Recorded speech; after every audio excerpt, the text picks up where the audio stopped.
서로 인사합시다. 범사가 잘 될 겁니다.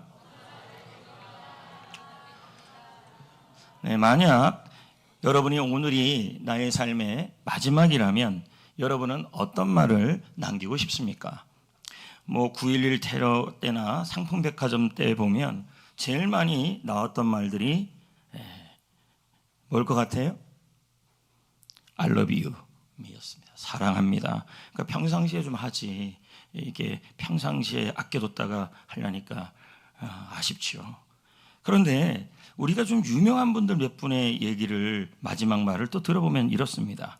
러시아의 작가 도스프 예프스키는 그의 마지막 말을 이거였습니다. 왜 이 세상의 소중함을 모르고 살았을까? 이제 남은 인생을 항상 마지막 5분이라고 생각하며 살아가라, 이런 말을 했고요. 작년에 하늘나라로 가신 고 정필도 목사님이, 그분이 유언을 남겼는데 그의 마지막 말이 이거였어요. 적당히 살지 말고 믿음으로 살아라. 이걸 좀 더 깊이 얘기하면 적당히 믿지 말고 제대로 믿어라, 이 말을 한 것이죠. 이와 같이 죽음을 앞두고 마지막으로 부탁하는 말들을 우리는 유언이라고 합니다. 유언. 그리고 이 유언은 대부분이 아주 소중히 여기고 가족들이 귀중히 여기는 것이 유언입니다. 하나님께서 우리에게 주신 소중한 말씀은 신구약 성경 전체에 있겠죠. 그 중에서도 하나님이 으뜸으로 여기는 말씀, 하나님이 먼저 우리가 지키기를 원하는 말씀, 그 말씀이 있다는 것입니다. 자, 본문 2절입니다. 이렇게 시작을 해요. 이것은 첫 계명이다. 자, 이 첫 계명이라는 말이 무슨 뜻이냐면 으뜸이 된다 또는 먼저라는 뜻이고, 계명이란 말은 명령이라는 의미예요. 그러니까 이 말은 이런 거죠. 우리가 으뜸으로 여겨야 될 계명이 있다. 우리가 먼저 생각해야 될 명령이 있다. 하나님의 명령이 있다. 이것입니다. 수많은 명령이 있고 수많은 하나님의 계명이 있어도요, 그 중에서 으뜸으로 여기고 먼저 우리가 마음속에 귀중히 여겨야 될 명령이 있고 계명이 있는데, 그것이 무엇이냐는 것입니다. 이것은 너희의 첫 계명이라, 첫째 계명이라 할 때 우리는 그냥 첫 번째 계명인가 보다 이렇게 얘기하는데, 그 의미이기보다는 뭐예요? 으뜸이 되는 계명이 있다는 거죠. 이 계명이 참, 하나님은 이 계명을 지키는 것을 참 귀중하게 여긴다는 거예요. 왜요? 이대로 살지 않는 자녀들이 많기 때문에 그런 것입니다. 자, 2절입니다. 뭐겠습니까? 으뜸이 되는 계명이요, 내 아버지와 어머니를 공경하라. 자, 우리 중에서는 이런 분들이 있어요. 우리 부모님이 하늘나라 가셨는데요, 지난주에도 우리 교회 성도 중에 또 장모님이 이미 돌아가신 경우도 있었잖아요. 그렇게 돌아가시는 경우, 또 먼저 하늘나라 가신 경우도 있고, 또 이 땅에 부모님이 살아계시는 분도 있고, 또 이런 상황에서 우리는 이렇게 생각합니다. 부모님이 돌아가셨는데 나는 그럼 누구를 향해 공경해야 하죠? 간단하죠. 우리가 있는 교회 어르신들을 공경하면 되고, 또 노인대학 어르신들을 공경하면 되고, 주위의 어르신들을 공경하면 되겠죠. 또 육신인 부모가 살아있다면 정말 말 그대로 우리 하나님이 으뜸으로 여기는 계명인 내 아버지와 어머니를 공경하라, 이 말을 우리는 하면 되겠죠. 그러나 이 공경이라는 의미가 어떤 뜻이 있느냐, UBSH 주석은 공경을 다음과 같이 얘기를 해요. 존중이다, 순종이다, 존경이다, 이렇게 의미를 해요. 그러니까 부모를 존중하는 것은 으뜸되는 계명이다. 부모를 존경하는 것은 먼저 생각하는 명령이다. 꼭 부모가만 될 수는 없죠. 이 시대의 어른들을 존중하는 것은 으뜸되는 계명이다. 그런데 요즘 우리 문화나 지하철에 보면요, 어른들을 향해서도 막 이상한 말을 하고, 특히 아이들도, 학생들, 특히 중고등부 애들, 청년부 넘어가서 보십시오. 부모님이 뭘 하면 부모님이 알긴 뭐 알아요. 그러면 부모님은 꼰대 소리 들어요. 그러면 부모님이 또 이렇게 합니다. 야, 라떼는 그러면 무슨 카페 라떼 드십니까? 이런 얘기를 하고. 저는 꼰대나 라떼라는 말 자체를 우리가 조금 옛날 얘기하거나 조금 좀 권위적인 행동을 하면 꼰대다, 라떼다, 이런 말 자체가 정말 마음에 안 들어요. 어른들이 옛날 얘기 할 수도 있죠. 안 그래요? 임진왜란 때, 145태 때 뭐 할 수 있는 거 아닙니까? 왜 그걸 못 들어줍니까? 본인들이 그 정도 지식이 있는 건 부모님들의 헌신 때문에 있는 거죠. 꼰대는 무슨 꼰대입니까? 예? 뭐라 얘기하면 권위적이에요. 그렇게는 인정 못 받아요. 이건 우리 시대에, 우리 사회에 팽배한 존중 문화가 사라졌기 때문이죠. 들을 수도 있죠. 어른들이 하는 말 왜 못 들어요?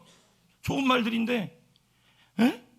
뼈가 되고 살이 되는, 피가 되는 말씀들인데. 근데 흔히 뭐만 하면 아이고 꼰대, 아이고 뭐라 라떼. 그래서 저는 자꾸 라떼만 먹는 거예요. 계속 라떼만 먹는 거예요. 왜요?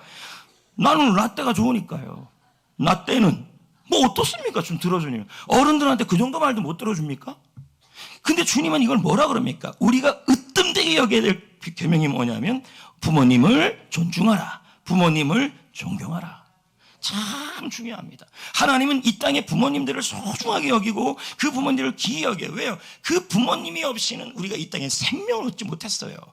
여러분 뭐 생명 이런 얘기합니다. 왜 태어났어요? 나를 왜 낳겠어? 이렇게 힘든 세상. 안 그래요. 여러분 조금 돈 벌어보세요. 더 살고 싶지? 안 그렇습니까? 공부 좀 더 잘해보세요. 더 오래 살고 싶지? 지금 내 형편이 안 좋으니까 왜 태어났냐 그러는 거 아닙니까? 그렇다면 왜 전국을 통일한 중국의 진시황제가 더 살려고 우리 생명을 구했겠습니까? 생명만큼 이 땅에 소중한 게 있겠습니까? 돈보다 중요한 게 생명이죠. 예, 그 생명을 부모님이 주신 거예요. 여기 부모 없는 자식이 있습니까? 그렇다면 여러분은 성령을 잉태한 겁니다. 부모 없는 자식이 어디 있겠습니까? 성경에 보면요, 부모님이 잘못했다고 그 부모님을 향하여 마구 떠들고 험담하고 라떼냐는 등 이런 식으로 얘기해가지고요, 그 자손까지 저주받은 가정이 있어요. 누굴까요? 노아의 아들 함입니다. 여러분, 대홍수 때 노아가 농사를 지었습니다. 제가 어저께 미드라시를 읽어보니까, 미드라시의 창세기 부분을 읽어보니까요, 노아가요 참 설명을 잘 해놨더라고요. 모든 세상이 전부 죄 짓고 있을 때 노아는 죄 안 지려고 거룩한 책을 보고 있었대요.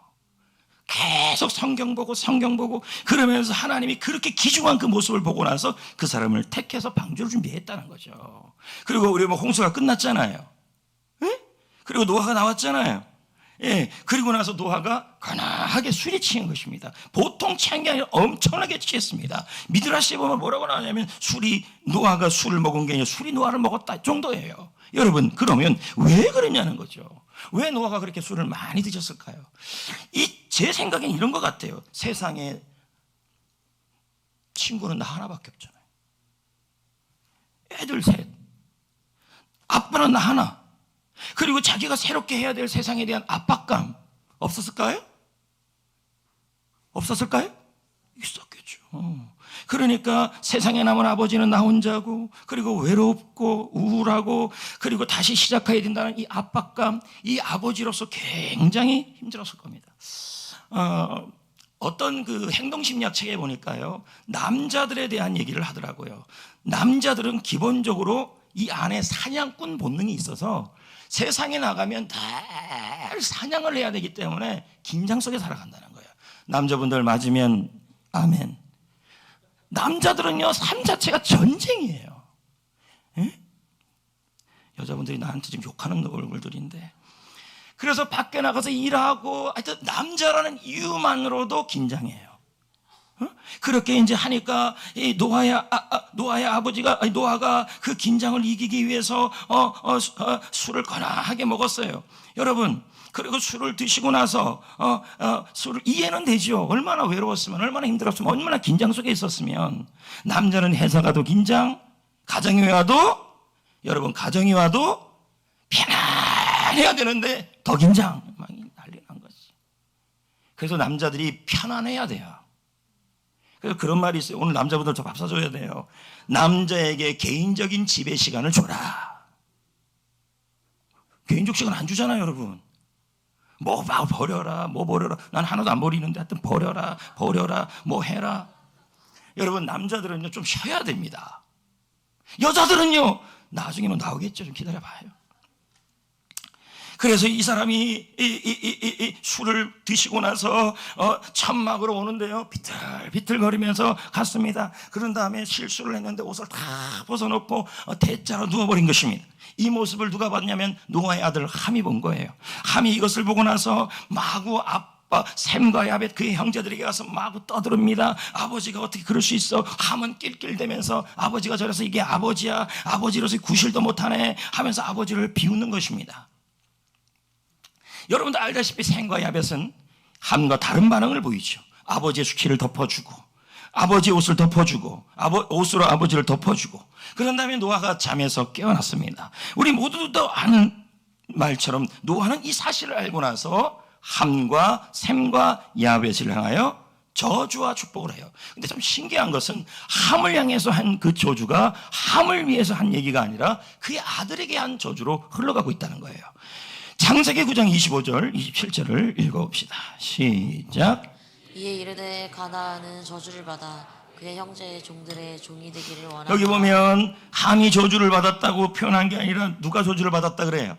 가나안이에요. 함의 아들 가나안. 그리고 이 형제들의 종이 된대요. 사실 나중에 이스라엘 백성들이 가나안 땅에 들어갔을 때 이 가나안 족속은 모두 정복을 당해버립니다. 실제로 셈족의 종이 되는 거죠. 그리고 그 다음을 읽어봅시다. 셈의 하나님, 시작. 셈의 하나님 여호와를 찬송하리로다. 가나안은 셈의 종이 되고, 맞잖아요. 셈이 종이 됐잖아요. 그 다음요 27절 시작. 하나님이 야벳을 창대하게 하사 생유의 자에게 거하게 하시고 가나안은 그의 종이 되게 하기를 원하노라. 보십시오. 함이 아버지가 어떻든 잘못한 거예요. 술 드시고 그런 게 잘못한 거죠. 근데 어떻든 아버지가 그렇게 했든지 간에 어떻든 아버지는 아버지의 위치 때문에 존중하는 것이고 어머니는 어머니의 위치 때문에 존중하는 거예요. 근데 아버지를 존중하지 않는 태도가 어떻게 나타났습니까? 자신과 후손에게 안 좋은 일로 나타나 버렸다는 것입니다. 근데 우리는 이렇게 생각해요. 우리 아버지가 마음에 안 들어요. 어머니가 마음에 안 들어요. 할아버지가 마음에 안 들어요. 그러면서 사춘기 소년들은요 삐져가지고 밥도 안 먹고요. 밥 안 먹으면 자기 손해죠. 제가 방법 알려 주겠습니다. 안 먹게 되면 주지 마십시오. 가만 내버려둬요. 아마 밤에 얼른 나와서 먹고 있을 겁니다. 아니면 그 집에 그 방에 들어가면 쟁여놓은 게 있을 겁니다. 분명히 있습니다. 그러니까 여러분 자기가 잘못하고 나서도 자기 마음 안 알아줬다 그래갖고 막 삐지고 막 왔다 갔다 하고 엄마를 봐도 아빠를 봐도 인사도 안 하고 이게 무슨 존중입니까? 근데 여기서 흥미로운 부분이 있어요. 노아가 술에 취했기 때문에 혹독한 대가를 받았다는 이야기가 없어요. 지금 여기에. 왜 이런 일이 일어났을까요? 왜 노아는 지금 벌을 받아야 돼요? 왜? 아버지가 먼저 잘못을 했어요. 그런데 이 아버지가 잘못한 이 일에 대하여 하나님께서 혹독한 대가를 치렀다는 얘기가 없어요. 자, 이 부분에 대하여 존 비비어 목사가 해석을 해놨어요. 읽어봅시다. 히브리서 11장을 보면 시작. 히브리서 11장을 보면 하나님은 족장을 자랑한다. 그 가운데 노아도 있었다. 자, 누가 있었다고요? 노아도 있었어요. 그럼 여기 있다는 말은 분명하게 나와 있는 것처럼 노아가 회개를 했을 거라는 거예요. 그리고 용서받았다는 거예요. 그리고 또 다음 얘기가 중요한데 노아가 잘못을 했어요. 아버지가 잘못한 거 아닙니까? 그런데 하나님은 아버지의 잘못을 새아들이 부모에 대한 존중을 시험하는 도구로 사용했다는 거죠. 자, 아버지 부분은 하나님께 맡기셔야죠. 그러니까 지금 여러분 아버지가 여러분 아버지나 여러분 부모님이 별로 여러분의 마음에 안 들고 그럴 때에도요, 이걸 갖고 여러분 당당하게 아버지를 무시하고 어머니를 무시하고 교회 어른들을 무시하고 이 도구가 되면 안 되고 하나님이 여러분에 대한 존중, 부모님에 대한 존중을 시험하는 도구로 사용하신다는 거예요. 부모님이 마음에 안 든다. 여기 또 한 번 보십시다. 또 하나 눈여겨볼 것이 있다. 함의 보고가 옳았다. 애들이 얘기하는 거 보면요, 특히 이제 머리가 커지고 청년되고 막 이제 애가 한두 명 나오기 시작하면요, 애 나오면 괜찮아요. 왜? 부모님 마음 알거든. 안 나오면요, 그때부터 뭐 아버지가 뭘 알아요, 엄마가 뭘 알아요, 엄마 건들지 말아요, 아버지가 틀렸어요, 어머니가 틀렸어요. 저 계속 봅시다. 노아의 행동은 경건하지 못했다. 팩트죠. 이게 사실이에요. 그러나 이 아버지나 어머니를 다루실 일은 하나님이 하실 일이라는 거예요. 아이들이 할 일이 아니라는 거예요. 근데 요즘 아이들을 보면요, 요즘 세상 문화를 보면요, 어떠냐면 참 어른들 무시하는 문화가 너무 심해요. 인사를 옳게 하나, 뭐라 그러면 자꾸 꼰대라 그러지 않나, 뭐라 그러면 라떼라 그러지 않나. 좀 뭐만 얘기하면 꼰대래요. 뭐만 얘기하면 라떼 얘기 그만하래요. 그래서 저는 무식하게 먹을 때마다 라떼는 안 먹어요. 라떼 시켜주세요. 왜요? 이때라도 라떼 얘기를 하고 싶어서 그러죠. 라떼. 여러분, 우리 교회 모든 성도들은요, 꼰대라는 말, 라떼라는 말은 좀 없었으면 좋겠습니다. 좋은 말이 아닙니다. 예. 하나님은 분명히 말씀합니다. 내 부모를 존중하라. 내 부모를 공경하라.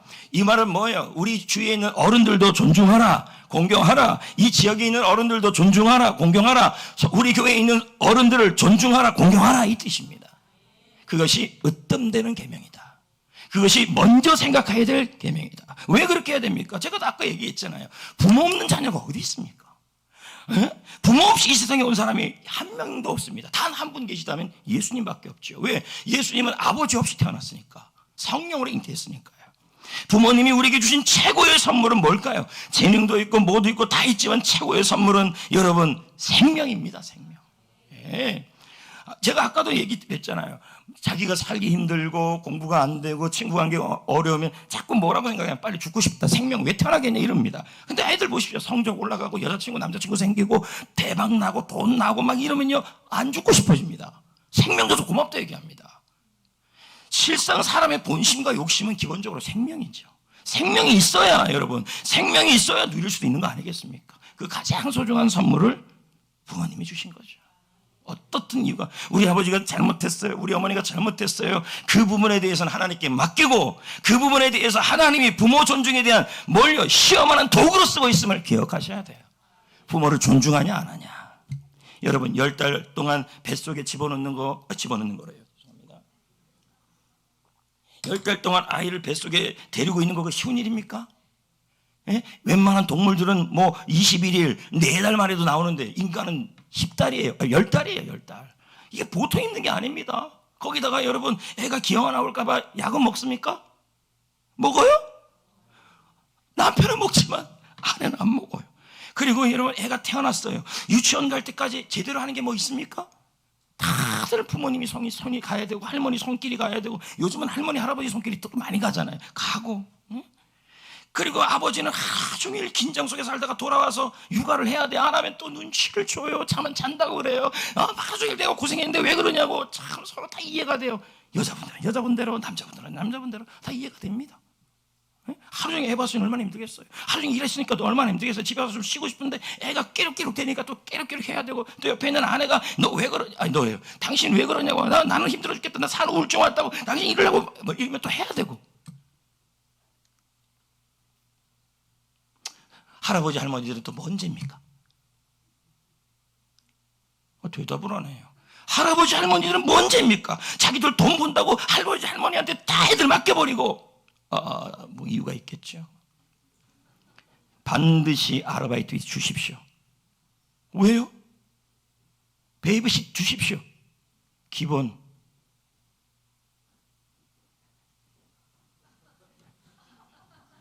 말 잘해야 되는데. 100 적어요? 알았어, 300. 얼마나 고맙습니까? 커가면서 제가 부탁드리는데, 제발 여러분, 자기 아이들은 자기가 키우고 정 안 되가 싶으면 좀 휴가 좀 내시고. 예. 여러분, 아기는요, 어렸을 때 부모가 그래도 한 2, 3년은 데리고 있어야 정섭할 때 도움이 돼요. 근데 부득이한 상황 이해합니다. 제가 또 이쪽을 얘기 안 하면 마음 상해하잖아요. 이해합니다. 얼마나 힘들면 그럴까요? 그러니까 할머니가 엄마가 돼야 되고 할아버지가 아빠가 되면 되겠죠. 그리고 돈 받고 이렇게 다 해야 합니다. 유치원비 내는 만큼 받으십시오. 네. 그리고 저 좀 사주시고 그러시면 됩니다. 학교 보내고 여행 보내고 물신양면으로 듣고 참 힘든 게 이 부모님들입니다. 응? 여러분, 제가 장애영 사모님에 대해서 봤어요. 근데 이 사모님하고 목사님의 아이가 태어났는데 미숙아예요. 미숙아. 그러니까 이 아이가 태어났는데도 너무 미숙하니까 아이가 불안불안하고, 그리고 병원에서도 이 아이는 소망이 없다 그러고, 그러면서 이 아이가 자라면서 수술을 2번이나 했어요. 응? 그러니까 얼마나 마음이 아파요. 그런데 작은 병만 있으면 응급실로 가게 되는 거예요. 아이가 약하니까. 그러니까 어머니는 이 아이를, 아버지나 이 어머니는 이 아이를 키울 때 방법이 없는 거예요. 하나님께 기도하는 방법밖에 없어요. 어떻게 이 아이를 키우겠어요? 그래서 하나님께 맡기고 가면서 이제 아이가 어느 정도 건강을 회복하고 이제 중학교를 갔어요. 여러분, 중학교를 가면은 아이들이 어떻게 합니까? 이제 반항하기 시작하지 않습니까? 다 그런 건 아니에요. 예외도 한 두세 명 있어요. 근데 애가 갑자기 이렇게 얘기해요. 그동안 엄마가 자기를 신경 쓰고 응급실도 데려가고 아빠도 그렇게 키웠는데 아이가 이렇게 얘기하는 거예요. 나 학교 안 가겠다는 거예요. 나 학교 안 가요. 집에서 공부할 거예요. 여러분, 이 말을 믿어야 돼, 안 믿어야 돼요? 믿을 수가 없는 말이죠. 어떻게 애들이 집에서 공부하겠습니까? 근데 당시 남편 되시는 분이 대기업을 다녔는데 그만두고 목회자가 되어 개척교회를 하려는 상황이었어요. 그럼 더더욱 어려운 상황이죠. 그런데 남편이 기도를 하는데 이런 마음이 든 거예요. 이 아이 우리가 키우겠냐? 하나님께 맡기자. 하나님이 키워야 한다. 하나님이 잘 키워줄 거다. 그래서 우리 하나님께 맡기자 하고 자퇴를 허락했어요. 자, 이렇게 되면 이 아이가 공부를 열심히 해야 돼요, 안 해야 돼요? 안 해요. 맨날 집에서 있는데 게임만 해요. 그냥 게임. 그리고 만화책만 무지하게 빌려다 보고. 자, 엄마가 아빠가 이 아이를 보면 무슨 마음이 들어요? 화가 나는 거죠. 이놈 이거 아플 때 응급실 데려가고 수술까지 했고 죽는 미숙아로 태어났는데도 이렇게까지 했고 지가 공부 잘한다 그랬는데도 이게 뭐냐 막 이런 생각이 드는 거 아니겠습니까? 이 부모님의 마음은 이 억장이 무너지는 것이죠. 오늘 이 자리에 자녀가 아프든지 자녀가 반항하든지 이런 분들이 있을 겁니다. 자식 키우는 게 쉽지 않죠. 이럴 때 어떻게 해야 되냐는 것입니다. 혹시 벤 카슨이라는 분을 아십니까? 세계 최초로 쌍둥이가 이렇게 붙었는데 이것을 수술을 전공한 사람이에요. 한 6번, 7번을 수술했는데 이분이 흑인이고 존스 홉킨스 대학의 의학 박사로 있는 분입니다. 근데 저는 이분의 일생을 보게 된 경험이 있었습니다. 흑인으로 태어났는데 어렸을 때 보니까요, 학교에서 영어 단어도 외우지 못하는 전응아라고 취급을 받았어요. 선생님이 넌 전응아야, 아이들도 넌 전응아야. 근데 이 아이가 집에 오면 하는 것이 뭐냐면 공부라도 좀 해야 되는데 맨날 무한도전만 보는 거예요. 무한도전, 뭐 이렇게 코미디, 뭐 깔깔깔. 그걸 어머니가 보고 있으니 얼마나 속이 터지겠습니까? 벤 카슨이라는 사람이 그랬어요. 그런데 어느 날 어머니를 학교에서 오라 그랬는데 어머니에게 선생님이 말하는 거예요. 이 아이는 정말 전응합니다. 이 아이는 될 수가 없는 아이입니다. 단어도 못 외우는 아이입니다. 하면서 아이를 데려가라 그러는 거예요. 그래서 엄마는 마음이 억장이 무너지는데 아이를 데리고 나갔습니다. 나가면서 아이에게 엄마는 이렇게 얘기했어요. 그래도 너에게는 하나님의 가능성이 있다. 너는 틀림없이 그 가능성 이룰 아이다. 평생 이 얘기를 해요. 엄마 입에서, 부모의 입에서. 아버지는 없어요. 이혼을 했으니까. 무슨 일만 있으면 이 말을 해요. 너는 하나님의 가능성이다. 너를 통해 하나님이 이룰 거다. 근데 애가 말해요. 아유, 저는 영어 단어도 못 외우는데요. 진짜 애가 공부하기를 싫어하는 애였어요. 그러다가 어떻게 할 수 없으니까 기도를 하면서 하나님께 아까처럼 맡기는 거죠. 맡기다가 어느 순간 이 어머니가 대학 교수에서 청소부 일을 해요. 교수 방에서. 그래서 교수님 집 저택에서 청소를 하다가 책이 너무 많은 거예요. 그걸 보면서 교수님께 물었어요. 이 책 다 읽으셨습니까? 예, 거의 다 읽었습니다. 그때 이 엄마가 도전을 받아요. 너희들 다른 건 몰라도 일주일에 책 2권은 보자. 도서관에서 찾아봐라. 그리고 니들이 읽고 싶은 책을 읽어라. 근데 문제는 어머니가 글을 못 읽어요. 그 젊은 엄마가. 그러니까 글을 못 읽는 거예요. 근데 애들이 갖고 와서 이거 뭐예요? 그러면 눈이 안 보여. 뭐 이렇게 말을 하는 것이죠. 그러면서 아이들이 이제 책을 읽기 시작하면서 점점 실력이 나아지는데, 그러다가 중학교 때 친구들이랑 싸우다가 칼로 아이의 배를 찔러버려요. 찔렀는데 너무 감사한 게 여기 빠클에다 찌른 거예요. 애가 살아났죠. 그래서 애가 반항을 또 하는 거예요. 그렇게 참 자식 키우는 게 쉽지 않아요. 그러다가 어느 날 엄마가 뭔 돈이 있겠습니까? 청소부 해갖고 애들 키우는데, 그래서 돈을 이렇게 안 준다고 해서 엄마를 해서 반항을 하는데요, 망치를 들고 덤비는 거예요. 이런 사람이 저 벤 카슨이었어요. 어머니는 이 아이에 대한 소망을 못 가져도 계속 아이에게 그 얘기를 해요. 너는 하나님의 가능성이야. 너는 하나님의 가능성을 이룰 수 있어. 라는 얘기를 계속해요. 포기하지 않고 기도하고. 그래서 이 아이가 그 엄마의 말대로 되기 시작했어요. 그리고는 아까도 말했지 존 홉킨스 대학에 들어가게 되고 쌍둥이 수술을 했고 미국의 정치가가 됐어요. 전응아가. 저는 그걸 보면서 이런 생각이 들었어요. 야, 이건 어머니다. 어머니가 아이를 하나님께 맡기고 계속적으로 한 일이 뭐냐면 가능성을 선포해 준 거였어요. 마지막에 이 수술이 끝난 다음에 이 어머니가 그 아이에게 얘기를 해. 똑같이 벤 존슨한테, 벤 카슨한테 뭐라고 얘기하냐면 딱 얘기가 아이가 그걸 애우고 있어요. 나는 하나님의 가능성이죠. 하나님이 날 이루셨죠. 그 얘기를 또 하는 거죠. 제가 왜 이 얘기를 하냐면 자녀에 대해서 우리가 안 되는 쪽 최악의 순간이 왔을 때 이제는 하나님이 하셔야 된다는 생각을 하시고 부모님들도 포기하지 말고 나가야 되고 더불어 자녀들도 우리 부모님들이 그렇게 여러분을 향해서 관심을 가져주고 있음을 깨달아야 된다는 거죠. 그 마음을 먹어야 된다는 거죠. 저는 이 이야기, 이 벤 카슨의 이야기나 장영 사모님의 이야기를 보면서 어느 부모한테 이 존중받았지 못할 부모가 어디 있냐는 거죠. 아이들은 몰라요. 사춘기 애들도 모르고 그저 자기가 힘드니까 부모님이 그렇게 고생하는 거 고통받는 거 몰라요. 그런데 여러분 하나님은 하신다는 걸 아시고 여러분들은 그럼에도 불구하고 자식에 대한 포기를 하지 마시고 또 내 주위에 부모님이 살아계시면 그 부모님을 대해서 존중하시고 그리고 부모님이 돌아가셨으면 교회 어른들이나 노인대 어르신들을 존중해 보십시오. 틀림없이 주님은 여러분에게 보상을 하십니다. 아멘. 그래서 2절 3절을 보자고요. 어떤 보상을 하는지. 시작. 내 아버지와 어머니를 공경하라. 이것은 약속이 있는 첫 계명이니 이로써 내가 잘되고 땅에서 장수하리라. 보상이에요. 땅에서 내가 잘되고. 그러니까 결국은 우리 아이가 잘하냐 못 잘하는데 우선 내려놓고 아이들이 모르는 걸 어떡합니까? 공경을. 그러면 본인이라도 뭐 해야 돼요? 공경을 해야죠. 교회 어르신들을 공경하고 노인대학 어르신들을 공경하고 주위에 있는 사람들을 공경하고 육신의 부모를 공경하고 교회 어르신들이 돌아가셨으면 어머니 아버지가 돌아가셨으면 교회에 있는 사람들을 공경하고 이렇게 할 때 뭐예요? 네가 잘 되고 땅에서 장수하리라. 2배 얘기를 하잖아요. 그럼 여러분들이 생각하기에 뭐 오래 살아서 뭐해 아픈데 그 의미가 아니에요. 요절하지 않는다는 얘기예요. 자, 이것도 존 비비어 목사님이 이 부분을 해석을 했어요. 자, 보자고요. 시작. 부모 존중에 대한 보상은 2배로 주어진다. 첫째, 당신이 잘 된다. 보상을 받아 살면서 성공을 누린다. 평안, 기쁨, 사랑, 건강 함께 누린다. 둘째, 당신은 땅에서 장수한다. 어떤 불치병, 교통사고, 기타 예기치 못한 사고로 요절하지 않는다는 약속이다.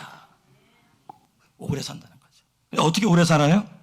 건강하게 사고도 이기면서 살아간다는 거예요. 누구한테 주는 약속이에요?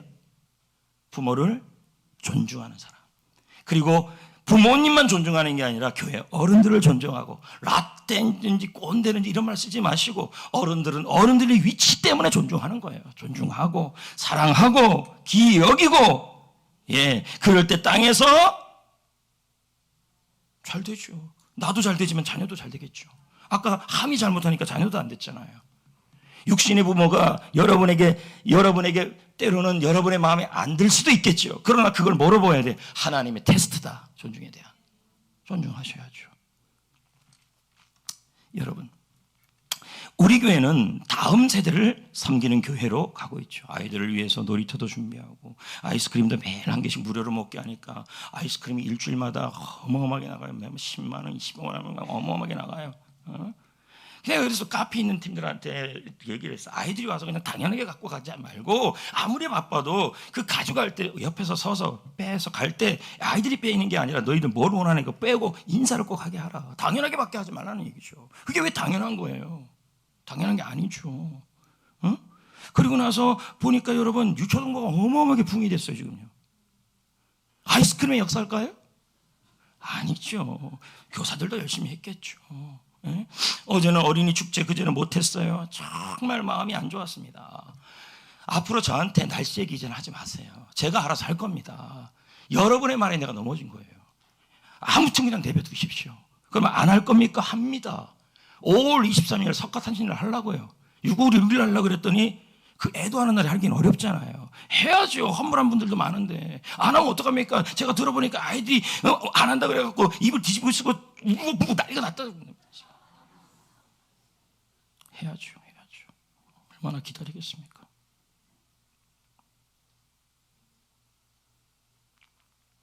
아이고 뭐 우리 애들도 아닌데 뭐 신경 씁니까? 여러분 마음을 좀 하얗게 쓰셔서 우리 교회 성도라면 이제 5월 23일 날 절에 가지 말고 와우 정사 가지 말고 연등 행사 보지 말고 성전교회 오십시오.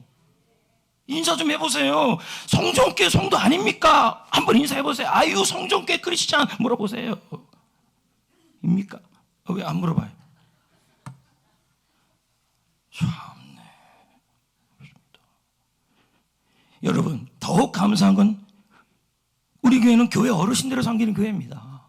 노인대학을 벌써 18년째 해오고 있고 이 지역의 노인대학이 다 사라져도 우리 노인대학은 인동초 같이 꺼질라 그러면 살아나고 꺼질라 그러면 살아나고 코로나 이후에도 시작됐고 다시 시작됐고 많은 성도님들이 운전과 교수와 식당 봉사로 섬기고 있고 역시 지난주에도 얘기도 보니까 오고 싶은 분들은 많은데 차가 없다는 얘기를 계속 제가 들어요. 여러분들 중에 시간 있는 분들은 좀 차량 봉사 좀 하세요. 내 부모를 공경하라 어른들을 공경하라 네가 잘되고 땅에서 장수하리라 요절하지 않으리라 사고나지 않으리라 빼앗아야죠 그 자리를요. 침노해야죠. 저에게 한 가지씩 소원이 있어요. 기도 제목이 있어요. 그게 뭐냐면 어르신들 실버셀이 좀 잘 되는 거예요. 실버셀이 좀 잘 모였으면 좋겠어요. 지금 보세요. 실버셀이 다 사라지고 있어요. 목회자는 그 마음이 아닌데 이게 잘 안 돼요. 어떻게 된 게 어른들이잖아요. 어른들이면 밑에 있는 셀 리더들이 좀 보고 배울 수 있도록 해야죠. 셀들이 하는 모습들이. 그리고 또 우리 어르신들 보세요. 노인대학 보십시오. 아마 노인대학 교수님들한테 물어보세요. 성전교회에 나오는 어르신들은 2명, 3명도 안 돼요. 여러분 다른 교회 노인대학 보십시오. 기본적으로 그 교회 성도들이 제일 많이 나와야 돼요. 근데 안 나오잖아요. 응? 다른 교회 알죠? 대부분 다른 사람들이에요. 아니 왜 비전 공유를 해야 될 거 아니에요? 어르신들 우리가 섬기기를 바라고 원한다면 노인대학에서 인생은 즐겁게 노년은 아름답게 하자는 거죠. 모여주세요. 65세 이상 되시는 분들은 셀머미 해주시고 노인대학에 참석해주세요. 아니 제자 훈련 그 개인 관리패 할 때는 60세 이상이라고 빡빡 얘기하시더니 아유 정말. 이제 예배 전에 전화가 왔어요. 지금 예배 전에 봤더니 오기한 목사라고 이분이 저한테 경로잔치 선물 주려고 했던 분 아닙니까? 전화 와요? 오는 거 아니에요? 왔어요. 그 저한테 그러는 거예요. 선물 언제 올 거냐? 아 그냥 택배로 보내면 안 돼요. 본인 저보고 와가지고 선택하래요. 노인대학 선물을 다 새 거래요. 나 갈 거예요. 내가 왜 서울까지 가야 돼요? 그 시간에 바쁜데. 오로지 어른들을 위해서. 그러면 어른들도 저와 비전을 좀 공유해 주셔야죠. 아니 셀머리 하는 게 뭐가 어려워요? 노인대학 나오는 게 뭐가 어려워? 와갖고 커피 한 잔 쫙 들이키고 밥 맛있게 먹고 율동하면서 치매 예방하고 경건 얘기하면서 아주 행복하게 보내는 거죠. 성전 노인대학이 힘이 있으려면 힘이 많이 모여야 돼요. 저는 어르신들한테 그 얘기를 해요. 노인대학 어르신들 한 명 한 명은 약하지만 어른들이 모이면 정치가들도 무시 못한다. 모이자. 얼마나 저를 좋아하는지 몰라요. 나는 BTS예요. 노인대학에 서른도예요. 서른도 빼고 머리 없으니까 현철이에요. 저는요 완전히. 여기서는 인정 못 받지. 아멘은 하지 말아요. 박수를 뭔 얘기만 하면 박수 쳐주고 나는 매일 노인대학에 했으면 좋겠어요. 경건에만 하고 살았으면 좋겠어요. 박수를 너무 잘 쳐주는 거예요. 뭔 얘기만 하면 야 나만 나타나면 눈이 촤 여러분들은 잘나고 그러는데 노인대학은 평생 일어나야 돼. 죽을 때까지 해야 될 게 노인대학이에요. 너무 좋아 너무 좋아. 근데 왜 우리 교회 어르신들은 안 오냐고요. 65세 이상 되시는 분은 오셔야죠. 경로잔치도 마찬가지예요. 제가 교역자들에게 그랬습니다. 우리 교회 어르신들 경로잔치 참여 좀 하게 하자고 했더니 보고가 안 돼요. 그럼 어르신들이 안 온다는 얘기밖에 더 돼요. 그럼 제가 어떻게 노인대학 어르신 사역을 합니까? 저는 섬기고 싶다니까요. 안 갈까 보다 그냥 강남 거기 공장 하여튼 제가 선택한 건 다 주겠대요. 몇 개 얘기는 안 했어요. 한 1000개 할까 지금 생각. 알았어 500개 다 그냥 준대잖아요. 은혜를 입었기 때문에 갚아야 된대요. 우리 교회가 그 화재 났을 때 도왔잖아요. 그걸 갖고 싶다는 거예요. 은혜를. 우리는 뭐 얼마 좀 받는 건 꽤 많이 받는 거 아닙니까? 신명기 5장 16절 읽어봅시다. 시작. 너는 내 하나님 여호와께서 명령한 대로 내 부모를 공경하라.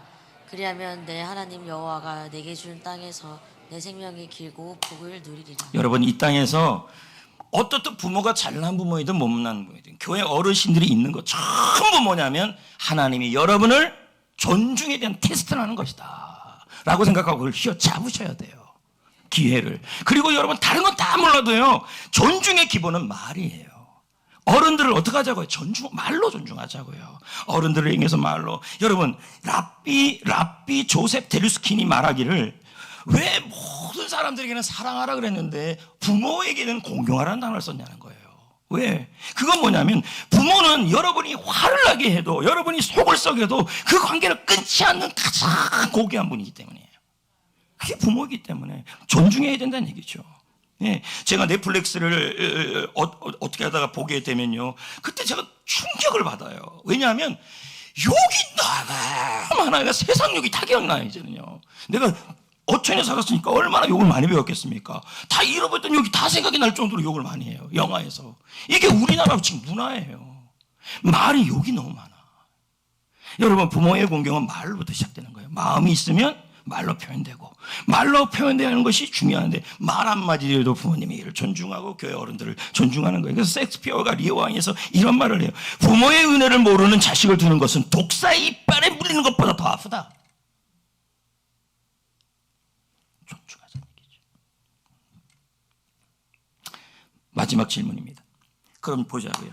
목사님, 저는 부모님을 참 잘해요. 부모님이 먹고 싶은 것도 해드리고 노인대학도 섬기고 잘 하는데 왜 나 말고 저 사람은 그렇게 잘했는데 왜 일찍 하늘나라 갔죠? 그럼 약속이 이루어지지 않은 거 아닙니까?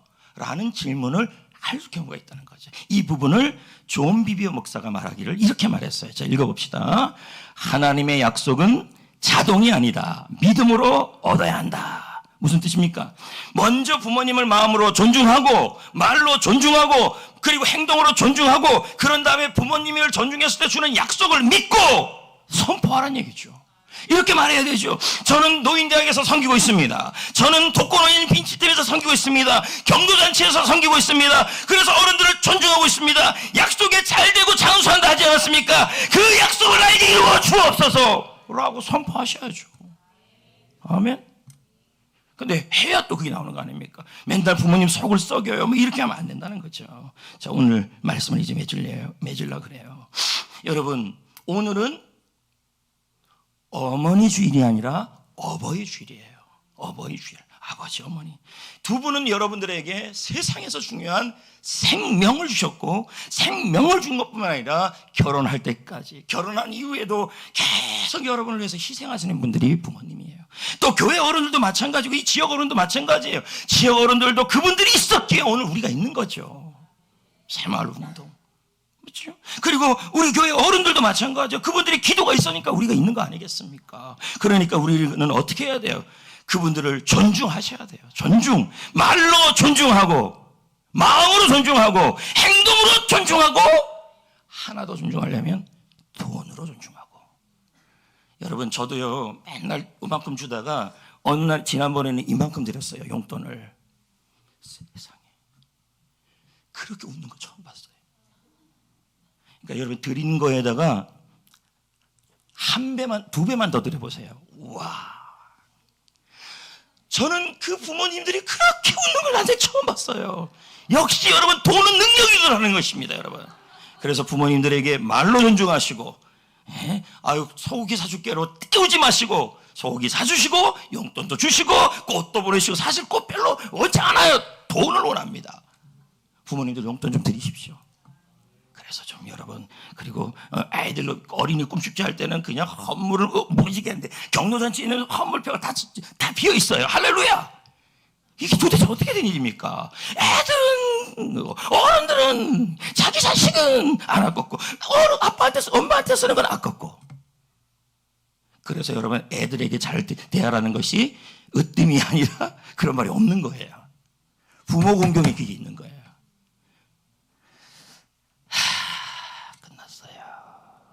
찬송 부릅시다. 1절, 2절 부르시고 3절, 4절 부를 때 힘을 드립시다.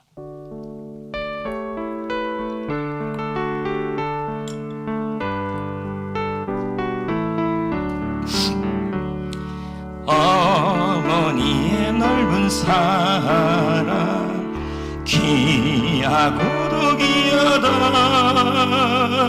그 사랑이 언제든지 나를 감싸줍니다.